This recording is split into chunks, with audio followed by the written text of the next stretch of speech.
संत श्रेष्ठ नाथ महाराज यांचा जो काळ होता तो यवनी सत्तेचा काळ होता. मोठा अवघड आहे. यवनी सत्तेचा अधिष्ठान असून त्या काळामध्ये भागवत धर्माचा प्रचार करणं हे दिसतं तितकं सोपं नाही. पण नाथ महाराजांच्या मागे भगवंताचं अधिष्ठान होतं. श्रीखंडाच्या रूपाने प्रत्यक्ष पांडुरंग त्यांच्या घरामध्ये नांदत होता. धन्याजी दीन दर्शन संतांचे नांदे तया घरी दैवत पंढरीचे. धन्य पुण्य रूप कैसा झाला संसार. देवाणी भक्त तुझा देवाणी भक्त तुझा नाही विचार. धन्य पुण्य रूप कैसा झाला संसार. नाथ महाराजांनी, मला वाटतं हे वर्णन तुकाराम महाराजांनी जे केलं ते नाथांचा संसार, नाथांचं जीवन बघूनच केलं. नाथबाबांच्या भागवताची 1000 पारायण केली तुकाराम महाराजांनी. आणि त्या भागवतामधून, त्यांच्या अभंगामधून, त्यांच्या भारुडाच्या वाङ्मयामधून जे दर्शन घडलं त्यांना एकच दिसून आलं की पंढरीचा पांडुरंग यांच्या घरी नांदत होता. धन्याजी दीन दर्शन संतांचे नांदे तया घरी. संताचं दर्शन. नाथ साधे वैष्णव नव्हते तर महावैष्णव होते. साधा वैष्णव कोणाला म्हणावं? ज्याच्यामध्ये शैव आणि वैष्णव हा भेद आहे तो साधा वैष्णव. बर का? उभा गंध लावतो तो वैष्णव आणि आडवा गंध लावतो तो शैव. जो महावैष्णव आहे त्याच्या ठिकाणी वादच नाही. हरिहरा भेद नाही नका करू वाद. त्याला एकच माहिती आहे की उत्पत्ती, स्थिती आणि लय. ब्रह्मा विष्णू महेश हे एका सत्तेची 3 रूप आहेत आणि इथे तर दत्तात्रय होते. दत्तात्रयाची उपासना होती. म्हणून नाथ महाराजांच्या ठिकाणी एक समत्वाची दृष्टी असल्या कारणाने महावैष्णव होते. महाराजांनी वर्णन केलं समत्वाची दृष्टी म्हणजे काय. नाथ बाबा भागवतामध्ये सांगतात, जाणीव शहाणीव ज्ञाते पण सांडोनी जातीचा अभिमान. जो मद होय अनन्य शरण तो जाण वैष्णव माझा. जो मला अनन्य जाणीव शहाणीव जातीचा अभिमान. अहो तो कसला वैष्णव आलाय? तो नुसता गंध लावणारा वैष्णव. पण वैष्णवाची प्रेम प्रतिती काय आहे? वैष्णवाची पैस दृष्टी काय आहे? वैष्णवांच्या ज्ञानाची व्यापकता केवढी आहे हे त्याच्या लक्षात येत नाही. म्हणून सांगितलं असा हा वैष्णव जाणीव शहाणीव ज्ञाते पण सांडोनी जातीचा अभिमान. त्यांच्याच ओव्या सांगतो भागवतातल्या.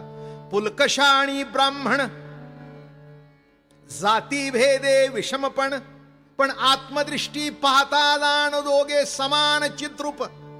पुलकशा आणि ब्राह्मण, हो, हे दोन्ही दिसायला भिन्न दिसतात पण आत्मदृष्टीकडून पाहिले तर समसमान आहेत. याच्यावर एक नाथांची रूपक फार बघण्यासारखी आहेत बरं का. ज्ञानेश्वर महाराजांचे शब्द अलंकार, उपमा अलंकार या ज्ञानोबारायच्या बघून घ्याव्या आणि रूपक नाथांची बघून घ्यावी. आता किती सुंदर रूपक केलं बघा. दोन्ही समसमान आहेत हे सांगण्याकरता रूपक कसं करतात बघा.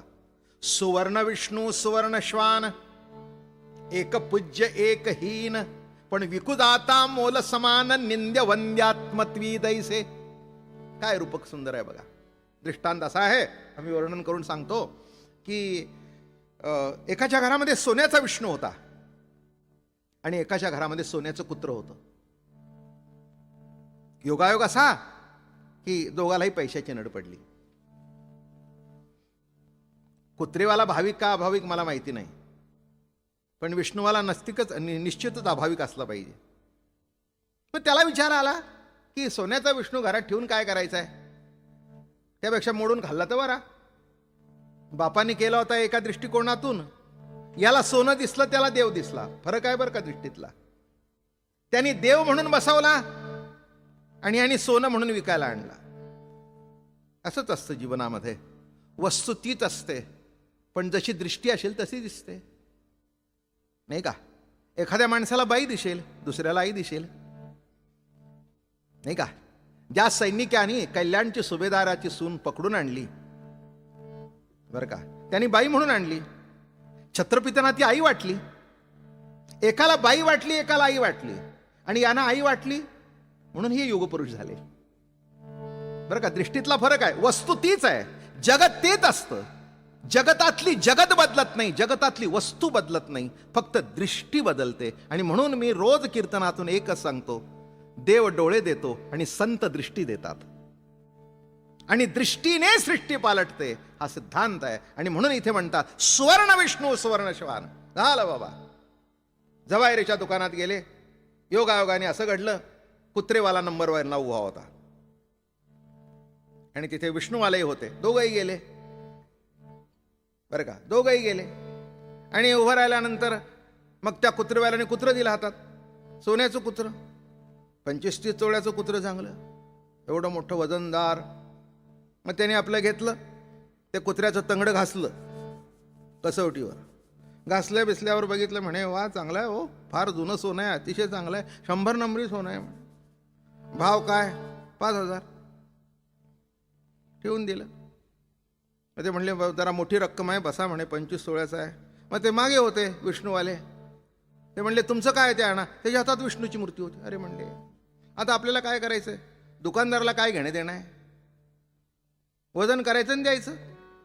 त्याने त्या विष्णूला जसा कुत्र पकडलो तसं विष्णू पकडलं.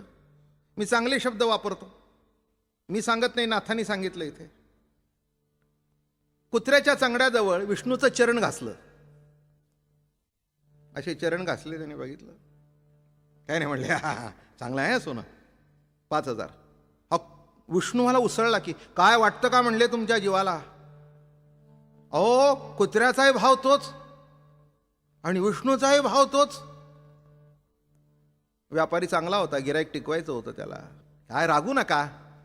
पण हे बघा, विष्णूचा भाव नसतो, विष्णूवर भाव असतो. तुम्ही विष्णू म्हणून असताना वाटला असता तर विकायला दुकानात आणला नसता. मी कुत्र्याचाही भाव केला नाही आणि मी विष्णूचाही भाव केला नाही, मी सोन्याचा भाव केला. आणि विष्णू जर तुम्हाला वाटत असेल तर घरी न्या आणि पुन्हा पूजा करा. नाथ महाराज काय ओवी लिहितात बघा, याला नाथांचं भागवत म्हणावं. सुवर्ण विष्णू सुवर्ण शिवान, एक पूज्य एक हीन, पण विकुजाता मोल समान, निंद्य वंद्यात्मत्वी तैसे. तसं आकारातून बघतात ते तुम्ही आम्ही, आणि सोन्याकडून बघतात ते संत. आणि सोन्याकडून बघितल्यानंतर ब्राह्मण का क्षत्रिय का वैश्य, भिन्न खाणी भिन्न आकार, भिन्न नावे भिन्न व्यापार, तेथ देखे जो अभिन्नाकार, ते ज्ञान साचार सात्विक. सात्विक ज्ञान कोणचं? भिन्न खाणी. किती सुंदर ओव्या आहेत भागवतातल्या.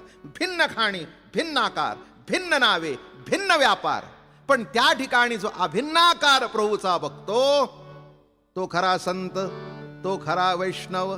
आणि ही वैष्णवाची प्रतिती नाथांच्या ठिकाणी जागृत होती. नुसती जागृत नव्हती तर कृतीतून प्रवाहित होती. काही ज्या ठिकाणी एखाद्या गोष्टीचं ज्ञान असतं पण कर्मातून ते ज्ञान प्रवाहित नसतं. ज्ञानात जरी पटलं तरी कृतीतून काढायचं धाडस नसतं. एखादी गोष्ट माणसांना ते म्हणतात, अहो पटलं हो तुम्हाला, आम्हाला अगदी खरंच हुंडा घेणं की नाही याच्या आम्ही विरुद्ध आहोत. हुंड्याची पद्धत मोडून काढली पाहिजे. खरं सांगू का, मला तर पटलंय, पण काय करू, कृतीतून उतरणं अवघड आहे, कारण घरातल्या सगळ्यांनाच पाहिजे, मी तरी काय करू. बोलणं कळलं का? म्हणजे ज्ञानात पटलं पण कृतीतून उतरणं, मग कृतीतून उतरण्याकरता तसा धाडसी लागतो. तो आईला सांगतोय, बघ आई, मला मुलीशी लग्न करायचंय, सोन्याशी नाही. मग त्या आईचा विरोध, बापाचा विरोध मोडून जर करत असेल तर ज्ञान कृतीतून उतरणं हे मोठा अवघड आहे. म्हणून ज्ञानात सगळ्याला समजतं पण कृतीत उतरत नाही. बोलताना सगळे म्हणतात सर्वं खल्विदं ब्रह्म. मग काय झालं? अरे अडचण कुठे आली? नाथांचं ज्ञान नुसतं बुद्धीमध्ये नव्हतं, तर ज्ञातांचं ज्ञान असं पैठणच्या रोस्तरोस्ती नव्हे तर सर्व महाराष्ट्रामध्ये त्या ज्ञानाने आपली व्याप्ती वाढवून टाकली. एक दिवस श्राद्ध होतं नाथांच्या घरी. काय मजेशीर गोष्ट आहे बघा.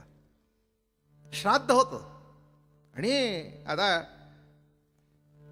अधिकारी, इनामदार, मोठा वाडा नाथांचा, बरं का, संत वैष्णव अहो काय कमी होतं. नाथ एक असे आहेत की ज्यांच्याकडे कशाचंच कमी नव्हतं. काही ते असं दिसतं की कुठे दौलत कमी आहे, कुठे काय कमी आहे, कुठे काय कमी आहे. नाथांचा कोणाची बायको विरोधात आहे, कोणाचा अमक विरोध, काही नाही काहीतरी कुठेतरी संतांमध्ये दिसतं.